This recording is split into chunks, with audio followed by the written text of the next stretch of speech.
اعوذ باللہ من الشیطان اللعین الرجیم بسم اللہ الرحمن الرحیم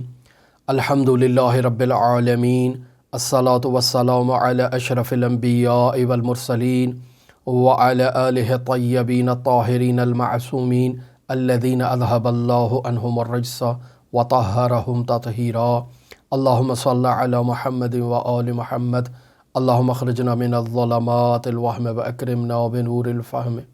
اللہم افتح علینا ابواب رحمتک وانشر علینا خزائن علومک برحمتک یا ارحم الراحمین۔ عزیزان محترم، عرفان اسلامی کی خصوصیات کو اس فصل میں بیان کرنا مقصود ہے، یعنی ہم عرفان اسلامی کی تلاش کر رہے ہیں اور اس تلاش میں اس کتاب کے تیسرے چیپٹر کو ہم نے آپ کی خدمت میں آغاز کیا ہے۔ اس تیسرے چیپٹر میں مرحوم آیت اللہ محمد تقی مصباح یزدی در واقع کچھ مقدمات کو بیان کرنے کے بعد اب یہاں سے باقاعدہ اس بحث کا آغاز کر رہے ہیں کہ اگر ہم عرفان اسلامی کی خصوصیات کو جاننا چاہتے ہیں، یعنی وہ عرفان کے جو صحیح ہے، جو درست عرفان ہے، اس عرفان کی خصوصیات کو اگر آپ جاننا چاہتے ہیں تو اب تک آغاز سے لے کر آج تک کی جتنی بھی گفتگو ہم آپ کی خدمت میں بیان کر چکے ہیں، اس سے آپ اس بات کا اندازہ لگا سکتے ہیں کہ عرفان صحیح اسلامی ایک ایسے عرفان کو کہا جا سکتا ہے جو جامع ہو، جو انسان کے فطری تقاضوں کو پورا کرتا ہو، اور ایک ایسا عرفان ہونا چاہیے کہ جو شریعت مقدسہ مطہرہ اسلامیہ سے مطابقت رکھتا ہو، کہ جس کے بارے میں ہم بیان کر چکے ہیں کہ عرفان شیعی فقاہتی، جس کو ہم آپ کی خدمت میں پہلے بھی بیان کر چکے ہیں، اور اس کتاب کا مطمع نظر بھی اس عرفان شیعی فقاہتی کو بیان کرنا ہے۔ یہاں ان تین خصوصیات کو بیان کرنے کے لیے مرحوم آیت اللہ مصباح یزدی در واقع یہ بیان کر رہے ہیں کہ سب سے پہلے آغاز میں ہم ایک عقلی جائزہ لیں گے، ایک عقلی تحلیل کریں گے، اور پھر اس عقلی تحلیل کی روشنی میں ہم یہ ثابت کرنا چاہیں گے کہ صحیح عرفان اسلامی وہ عرفان ہے کہ جس میں یہ تین خصوصیات پائی جائیں۔ پھر اس کے بعد ہم قرآن و سنت کا سہارا لیتے ہوئے اور حضرات اہل بیت علیہم الصلاۃ کی سیرت طیبہ کا سہارا لیتے ہوئے انہی تین خصوصیات کو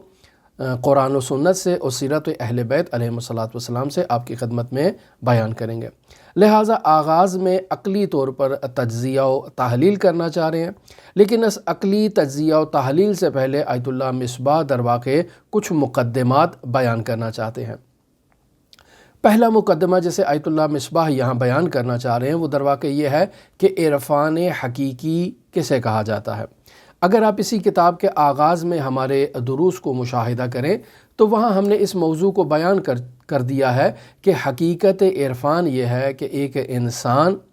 خداوند متعال اس کے صفات اور اس کی افعال کو اپنے وجود کی گہرائیوں میں تلاش کرتے ہوئے باطنی طور پر اور قلبی طور پر خداوند متعال کو مشاہدہ کرے، اپنے وجود میں خداوند متعال کی صفات کو اپنے وجود میں مشاہدہ کرے، اور خداوند متعال کے افعال کو اپنے وجود میں تلاش کرنے کی کوشش کرے کہ خداوند متعال کی صفات، خداوند متعال کے افعال میرے وجود میں کہاں موجود ہیں۔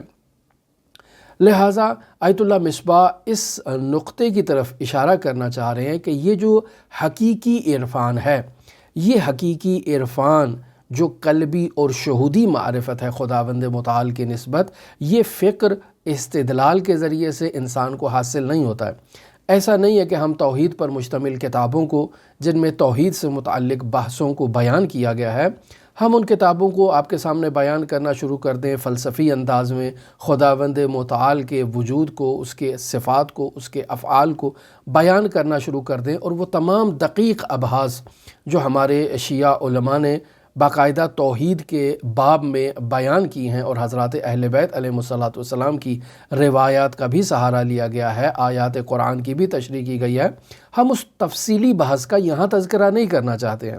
اور عرفان شیعی فقاہتی یا صحیح عرفان میں جس نقطے کی طرف اشارہ کیا جا رہا ہے وہ یہ ہے کہ خداوند متعال کی قلبی، باطنی اور شہودی معرفت حاصل کرنا ہے۔ یہ قلبی، باطنی اور شہودی معرفت جو ہے یہ برہان پر مشتمل نہیں ہوتی ہے، یہ عقل اور دلیل پر مشتمل نہیں ہوتی ہے۔ لہٰذا عرفان یعنی اللہ کو پہچاننا، لیکن اللہ کو پہچاننا غائبانہ پہچان نہیں ہے، چونکہ عقل کے ذریعے سے جو برہان قائم کیا جائے گا، جو دلیل و استدلال کے ذریعے سے جو برہان قائم کیا جائے گا،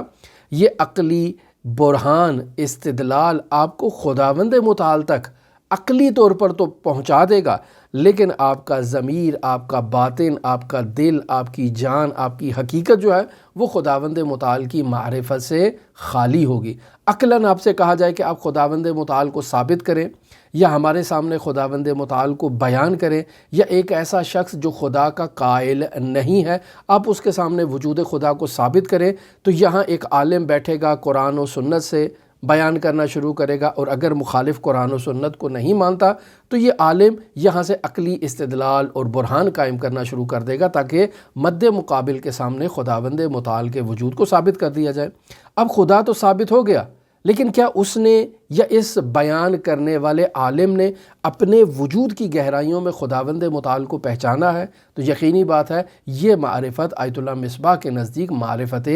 غائبانہ ہے۔ لیکن عرفان میں جو معرفت دی جا رہی ہے وہ معرفت حضوری ہے، یعنی انسان اپنے وجود کی گہرائیوں سے، اپنی جان کی گہرائیوں سے، اپنی حقیقت کی گہرائیوں سے خداوند متعال کو شہوداً درک کرے، اس کی صفات کو شہوداً درک کرے، اس کے افعال کو شہوداً درک کرے۔ اس معرفت کو عرفان کہا جاتا ہے، یہ آیت اللہ مصباح یہاں بیان کرنا چاہ رہے ہیں۔ اب وہ عارف کہ جو اس نقطے تک پہنچتا ہے معرفت پروردگار کے، عرفا کی اصطلاح میں اس معرفت اور اس نقطے تک پہنچنے کے لیے مختلف قسم کے الفاظ استعمال کیے جاتے ہیں۔ یہاں آیت اللہ مصباح یہ کہنا چاہ رہے ہیں کہ ہمارا یہاں پر یہ مقصد نہیں ہے کہ ہم ان الفاظوں کے پیچ و خم میں مبتلا ہو جائیں اور ان الفاظ کے بارے میں بحث و جرح و تعدیل کرنا شروع کر دیں اور گفتگو کرنا شروع کر دیں کہ کون سا لفظ درست ہے، کون سا لفظ درست نہیں ہے، کون سا لفظ مراد تک پہنچا رہا ہے، کون سا لفظ مراد تک نہیں پہنچا رہا۔ ہم ان بحثوں سے خود کو آزاد کرنا چاہتے ہیں۔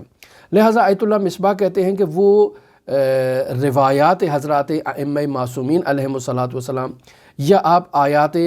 الہیہ کو مشاہدہ کر لیں یا دعاؤں کو مشاہدہ کر لیں جو معصور ہیں حضرات ائمہ معصومین علیہم الصلاۃ والسلام سے نقل ہوئی ہیں،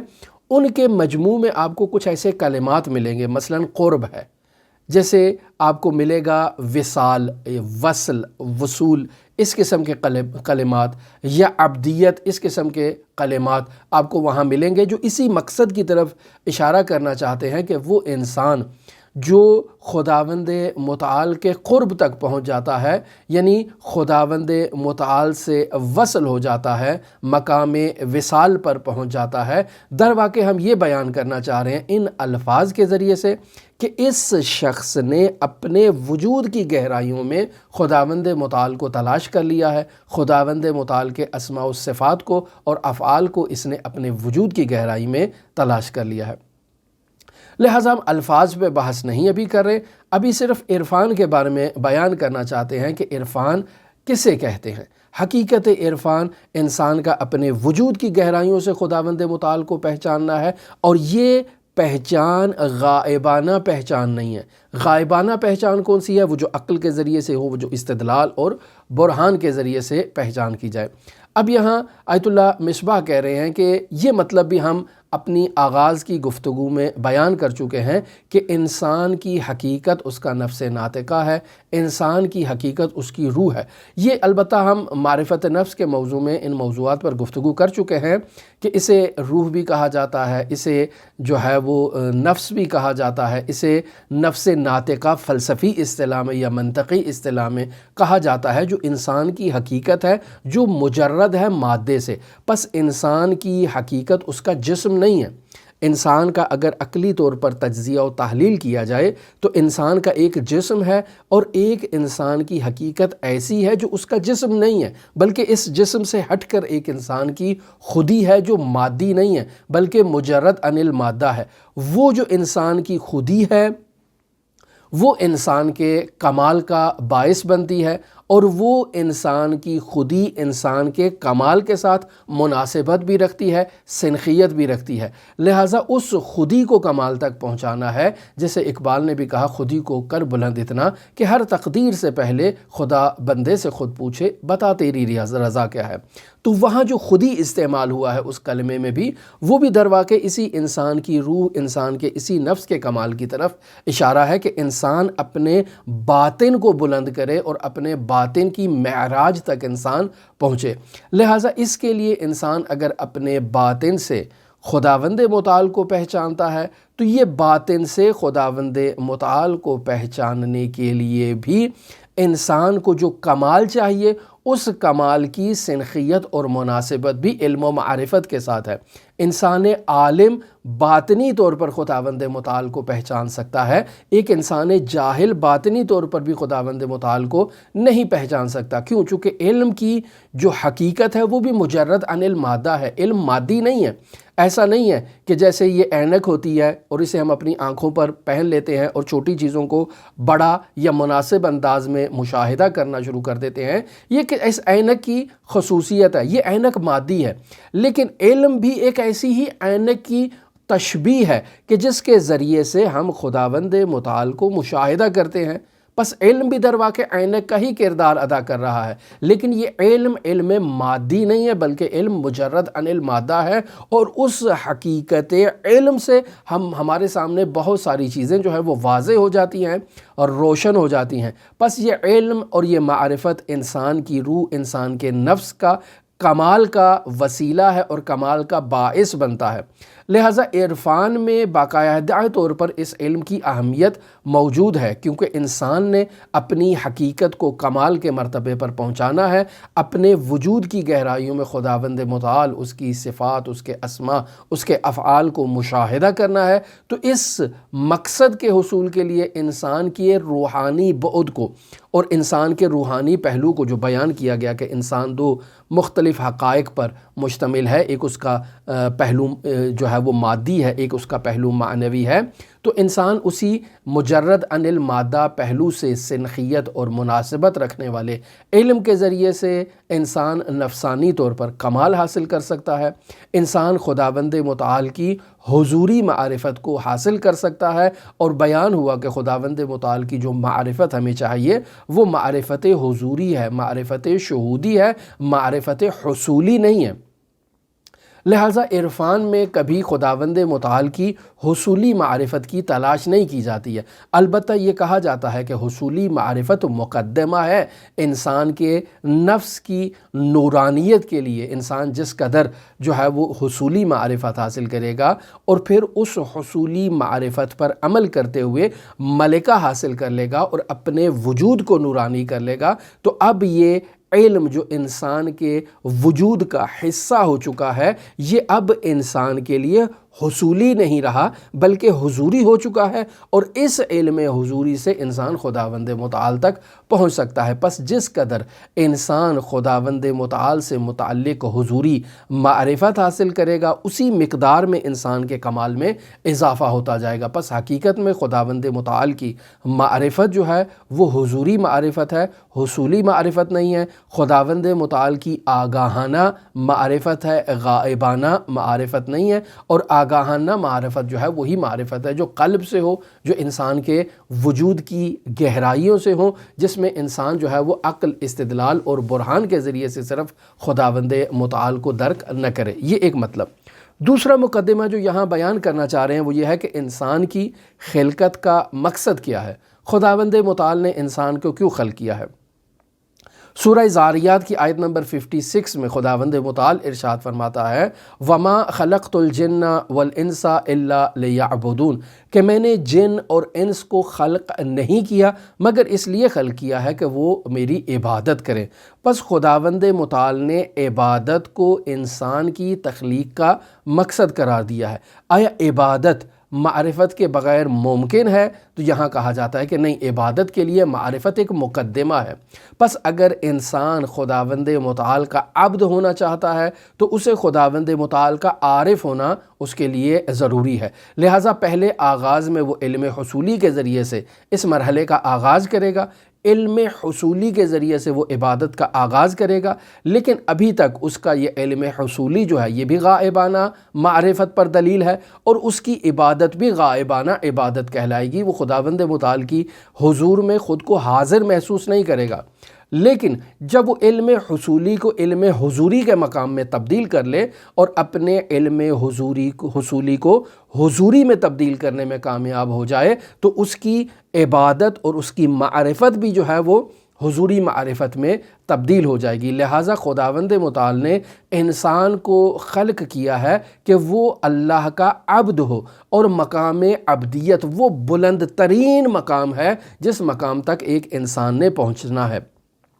لہٰذا خداوند متعال یہ چاہتا ہے کہ انسان جو کچھ بھی اس دنیا میں زندگی بسر کر رہا ہے، جو افعال بھی انجام دے رہا ہے، وہ تمام کے تمام افعال، تمام کی تمام گفتار، تمام کے تمام جو اس کی حرکات و سکنات ہیں، اس کی معرفت ہیں، سب کی سب انسان کے مقام عبدیت تک پہنچنے کے لیے ایک مقدمہ ہونی چاہیے۔ اللہ کے تقرب کے لیے، اللہ کے وصال کے لیے، اللہ سے وصل ہونے کے لیے باقاعدہ طور پر مقدمہ ہونے چاہیے انسان کے افعال۔ پس یہ جو عرفان عملی میں وظائف بیان کیے جاتے ہیں، دستورات بیان کیے جاتے ہیں، در واقع یہ تمام دستورات، تمام وظائف اور تمام چیزیں اسی مقصد کے لیے بیان کی جاتی ہیں کہ انسان ان وظائف پر عمل کر کے مقام عبدیت تک پہنچے، اللہ کا تقرب حاصل کرے، اللہ سے متصل ہو جائے۔ پس عرفان عملی در واقع انسان کو اس کی خلقت کے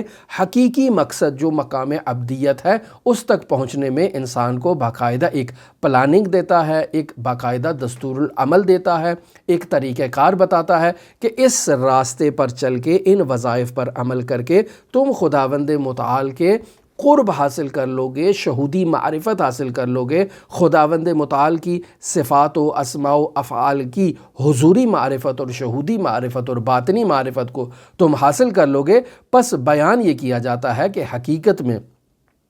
انسان کا حضوری معرفت حاصل کرنا یہ مقدم ہے، اہمیت رکھتا ہے، لیکن اس کے لیے حصولی معرفت جو ہے وہ مقدمہ ہے۔ اور یہ بھی بیان ہوا کہ انسان حقیقت میں خداوند متعال کی جب حضوری معرفت حاصل کر لیتا ہے تو وہ جو تمام چیزیں مقدمہ قرار پائی ہیں اس حضوری معرفت تک پہنچنے کے لیے، ان سب چیزوں کو در واقع عرفان عملی کے باب میں بیان کیا جاتا ہے، تاکہ اگر کوئی اور اس راہ کا تشنا ہے، اس راہ پر چلنے کے لیے پیاسا ہے، تو وہ اسی راستے پر چلتا ہوا خداوند متعال کی اس حضوری معرفت تک پہنچ جائے۔ بس یہاں سے ہم نے اپنی آغازی گفتگو میں بیان کیا کہ عرفان کی دو قسمیں بن جاتی ہیں، ایک عرفان عملی ہے اور ایک عرفان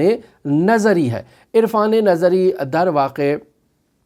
ان آئیڈیالوجیز کا مجموعہ ہے، اس علم حصولی کا مجموعہ ہے جسے انسان نے علم حضوری میں تبدیل کرنا ہے، اور عرفان عملی اسی علم حصولی کی بنیاد پر کچھ ایسے وظائف ہیں، کچھ ایسے دستورات ہیں جن پر عمل کرنے کے نتیجے میں انسان کا وہ علم حصولی علم حضوری میں تبدیل ہو جاتا ہے۔ اور حقیقت میں انسان نے جو خداوند متعال کی حضوری معرفت کے مقام پر پہنچنا ہے، اور جب وہ اس مقام پر پہنچ جائے گا تو اس مقام کو حقیقت عرفان کہا جاتا ہے، اس مقام کو مقام عبدیت کہا جاتا ہے، اس مقام کو مقام تقرب کہا جاتا ہے، اس مقام کو مقام وصال کہا جاتا ہے دینی اصطلاحات میں۔ لہٰذا ایک قاعدہ کلی یہاں پر بیان کر رہے ہیں آیت اللہ مصباح۔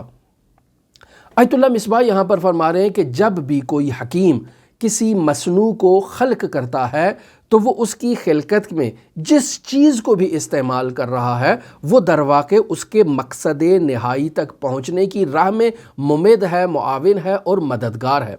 اب وہ انسان حکیم جب مصنوع کو خلق کرنا چاہتا ہے تو وہ اس کے لیے ایک نقشہ بنائے گا، ایک ڈیزائننگ کرے گا، ایک پلان بنائے گا، پھر اس کے لیے باقاعدہ آلات کو، اوزار کو، چیزوں کو لے کر آئے گا تاکہ اس کے نقشے کے مطابق جو ہے وہ تمام چیزیں مرتب ہوں۔ آپ اس کو جو ایک تشبیہ کے طور پر اپنے اذہان عالیہ کو قریب کرنے کے لیے ایک بلڈنگ، ایک ساختمان کے جو سٹرکچر ہے یا جو اس کا نقشہ ہے اس سے تشبیہ کر سکتے ہیں۔ آپ نے ایک بلڈنگ بنانی ہے، اس کے لیے آپ نے زمین خریدی ہے۔ اب زمین خریدنے کے بعد آپ جاتے ہیں نقشے کے پاس کہ وہ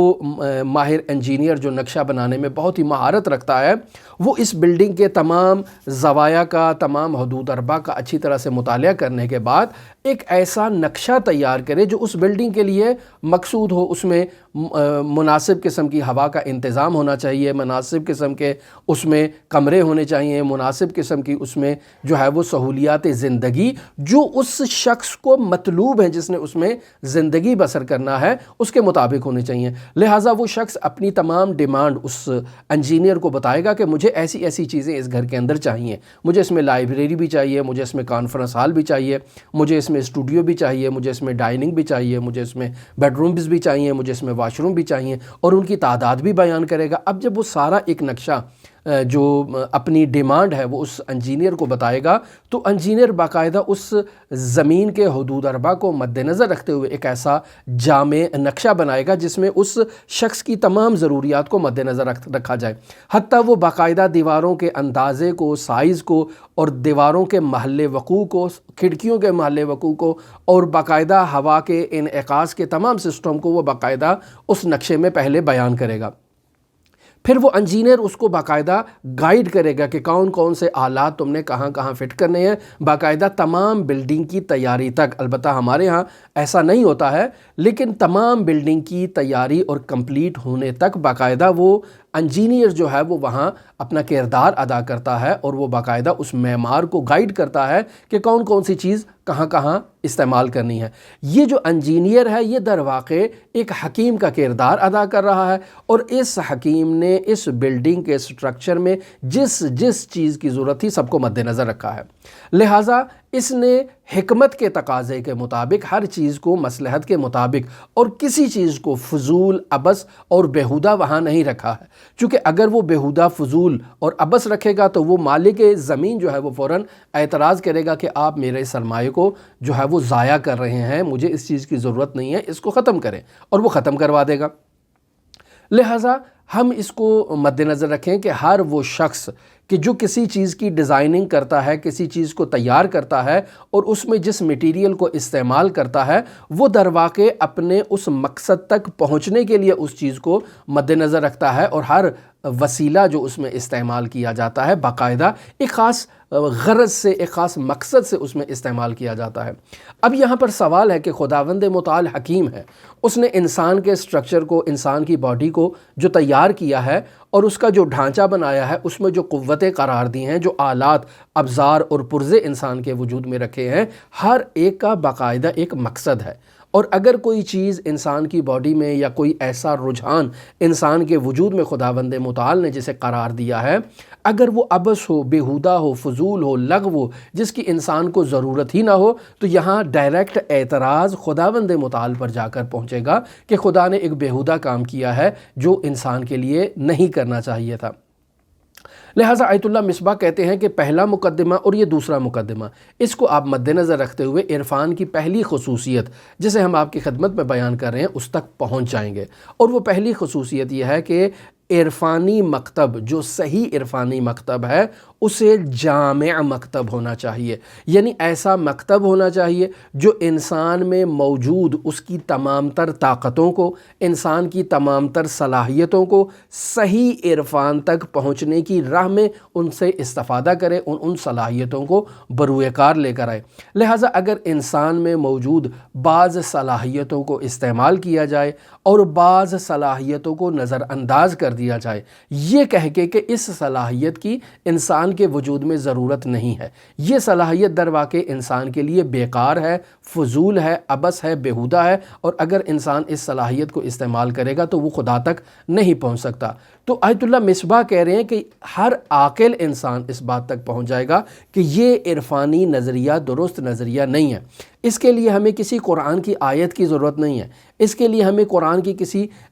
آیت یا معصوم کے کسی قول یا کسی روایت کی ضرورت نہیں ہے۔ ہماری عقل مستقل طور پر ہمارے لیے یہ بات ثابت کر دیتی ہے کہ ایک حکیم کوئی بیہودہ کام نہیں کرتا، اور خداوند متعال حکیم ہے۔ اس نے انسان کی باڈی کو جو بنایا ہے، انسان کے سٹرکچر کو جو بنایا ہے، انسان میں جن رجحانات کو رکھ دیا ہے، وہ سب رجحانات انسان کی کمال کی راہ میں جو ہے وہ ممد ہیں، معاون ہیں اور مددگار ہیں۔ اسی نقطے کو آیت اللہ مصباح کہتے ہیں کہ اگر آپ عرفانی اصطلاح میں بیان کرنا چاہیں تو یہ بیان کیا جاتا ہے کہ انسان کامل ایک ایسے انسان کو کہا جاتا ہے جو تمام اسماء و صفات الہی کا مظہر ہو۔ اگر ایک انسان تمام اسماء و صفات الہی کا مظہر نہ ہو تو اسے کامل نہیں کہا جاتا، اسے ناقص کہا جاتا ہے۔ اب آئیں انسان کے اپنے وجود میں، انسان کے وجود میں خداوند متعال کے اسماء، خداوند متعال کی صفات، خداوند متعال کے جو افعال ہیں خداوند متعال نے اس انسان کے وجود میں جنہیں استعمال کیا ہے، تو در واقع خداوند متعال نے اس انسان کو ایک ایسے انداز میں خلق کیا ہے تاکہ خداوند متعال خود کو اس انسان میں مشاہدہ کرے۔ اور ہم نے کل حضرت صدیقہ طاہرہ فاطمہ زہرا سلام اللہ علیہا کے انسان کامل ہونے کے بارے میں اس نقطے کو بیان کیا کہ در واقع انسان کامل اس ہستی کو کہا جاتا ہے کہ جس میں خدا خود کو مشاہدہ کرتا ہے، چونکہ یہ خداوند متعال کا اثر ہے، یہ خداوند متعال کی نشانی ہے۔ لہٰذا ایک ایسا انسان ہوگا کہ جس میں خداوند متعال کی تجلی کو مشاہدہ کیا جا سکتا ہے، جس میں خداوند متعال کے آثار کو، خداوند متعال کے اسماء کو، خداوند متعال کے افعال کو مشاہدہ کیا جا سکتا ہے۔ انسان کامل ایک ایسا انسان ہوتا ہے۔ اگر یہ ایسا کامل انسان نہ ہو، یہ اگر ایسا جامع انسان نہ ہو تو اسے کامل نہیں کہا جائے گا، اسے انسان ناقص کہا جائے گا۔ تو عزیزان محترم، عرفانی اصطلاح میں انسان کامل اس انسان کو کہتے ہیں جو خداوند متعال کی تمام صفات، تمام اسماء اور افعال کا مظہر قرار پائے جو خداوند متعال نے اس انسان میں رکھ دی ہیں۔ تبھی تو جا کر یہ انسان اس روئے عرض پر خلیفۃ اللہ بن سکتا ہے اور خداوند متعال کی خلافت الہیہ پر فائز ہو سکتا ہے۔ لہٰذا ہم یہ بیان کر چکے حضرت صدیقہ طاہرہ کے کل کے جو ہم نے گفتگو کی، اس میں بیان کیا کہ اگر یہ انسان غیر الہ سے اور غیر خدا سے اگر انقطاع حاصل کر لے اور اپنے وجود کے ذرے ذرے کو خداوند متعال کی طرف متوجہ کر دے تو اس انسان کامل کے ہر ذرے سے ایاک نعبد و ایاک نستعین کی آواز بلند ہوگی، اور یہ حقیقی عبدیت کا مقام ہے جو انسان کے وجود کے ہر ذرے کا مقام عبدیت پر فائز ہونا ہے اور اپنے کمال تک فائز ہونا ہے، اور اسی انسان کو انسان کامل کہا جائے گا کہ جو در واقع اپنے وجود میں موجود تمام تر صلاحیتوں کو بروئے کار لاتے ہوئے اپنے وجود کی گہرائیوں سے خداوند متعال تک پہنچ چکا ہے، خداوند متعال کی اس نے حضوری معرفت کو حاصل کیا ہے۔ بس دوسرے الفاظ میں آیت اللہ مصباح کہہ رہے ہیں کہ یوں بیان کیا جا سکتا ہے کہ انسان کامل ایک ایسے انسان کو کہا جا سکتا ہے کہ جس کی تمام تر خصوصیات اللہ کے افعال میں سے کسی نہ کسی فعل سے اس کی وہ خصوصیات جو ہیں وہ جاری ہو رہی ہوں۔ پس وہ انسان کامل ایک ایسا انسان ہے جو اللہ کے اسماء، اللہ کی صفات اور اللہ کے فعل میں سے کسی نہ کسی فعل کا اپنے کسی نہ کسی عضو سے اظہار کر رہا ہے اور خداوند متعال کی نشانی کو بیان کر رہا ہے اور اپنی زبان حال سے خداوند متعال کے وجود کی طرف نشاندہی کر رہا ہے کہ میرا وجود خدا کی نشانی ہے، خدا کی آیت ہے اور خدا کی تجلی ہے۔ پس اگر ایک انسان اس عرفانی کمال کی انتہا تک پہنچ جائے گا تو اس انسان کو کہتے ہیں کہ یہ انسان اسماء و صفات الہی کا مظہر ہے، اس انسان کو کہتے ہیں کہ یہ مقام عبدیت پر پہنچ چکا ہے، اس انسان کو کہتے ہیں کہ یہ انسان کامل ہے۔ لیکن اگر کہا جائے کہ انسان بعض اسماء سے استفادہ کرے، یعنی اپنے وجود میں موجود بعض رجحانات سے استفادہ کرے، بعض رجحانات کو نظر انداز کر دے، تو در واقع یہ انسان کمال انسانی کے مقام پر فائز نہیں ہو سکتا۔ پس در واقع یہاں پہلی خصوصیت جو آج ہم آپ کی خدمت میں بیان کر رہے ہیں صحیح عرفان اسلامی کی، پہلی خصوصیت یہ ہے کہ وہ جامع ہونا چاہیے۔ اگر وہ جامع نہیں ہوگا، ناقص ہوگا، یا بعض خصوصیات کا حامل ہوگا، بعض خصوصیات کا حامل نہیں ہوگا، یا انسان کے وجود میں موجود بعض رجحانات سے استفادہ کرے گا، بعض رجحانات کو نظر انداز کر دے گا، انسان کی بعض صلاحیتوں کو بروئے کار لائے گا، بعض صلاحیتوں کو یہ کہہ کر ترک کر دے گا کہ یہ لغو ہیں، یہ بیہودہ ہیں، ان کی ضرورت نہیں ہے، تو در واقع ایسا انسان انسانی کمال کے راہ پر گامزن نہیں ہے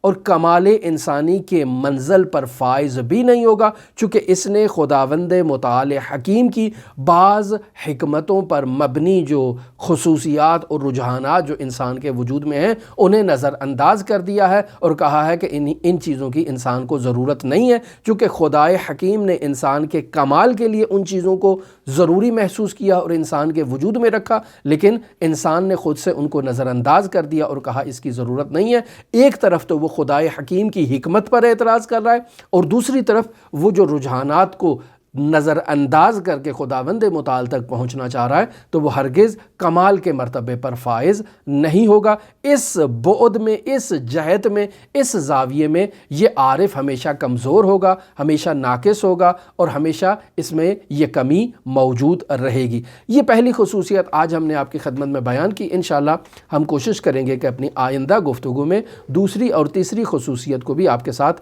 شیئر کریں، بیان کریں۔ دوسری خصوصیت یہ ہے کہ انسان عرفان صحیح اسلامی کی دوسری خصوصیت یہ ہے کہ وہ فطری تقاضوں کے مطابق ہو، اور تیسری خصوصیت یہ ہے کہ وہ شریعت کے اصولوں کے مطابق ہونا چاہیے۔ پس اگر ایک عرفان جامع نہیں ہے، اگر ایک عرفان فطری تقاضوں کو پورا نہیں کرتا ہے، اگر ایک عرفان شریعت کے تقاضوں کو اور شریعت کے قوانین کو اپنے پیروں تلے روندتا ہے، تو یہ دلیل ہے وہ عرفان کاذب ہے، وہ ناقص ہے، وہ نادرست ہے اور کبھی خداوند متعال تک آپ کو نہیں پہنچائے گا۔ ہماری دعا ہے کہ خداوند متعال ہمیں صحیح عرفان اسلامی کو پہچاننے میں ہماری مدد فرمائے، حضرت صاحب العصر والزمان کے ظہور میں تعجیل فرمائے۔ آپ تمام عزیزان کے لیے امام رؤوف کی بارگاہ میں نائب الزیارہ بھی ہیں اور دعا گو بھی ہیں۔ اللہم صلی علی محمد و آل محمد وعجل فرج قائم آل محمد۔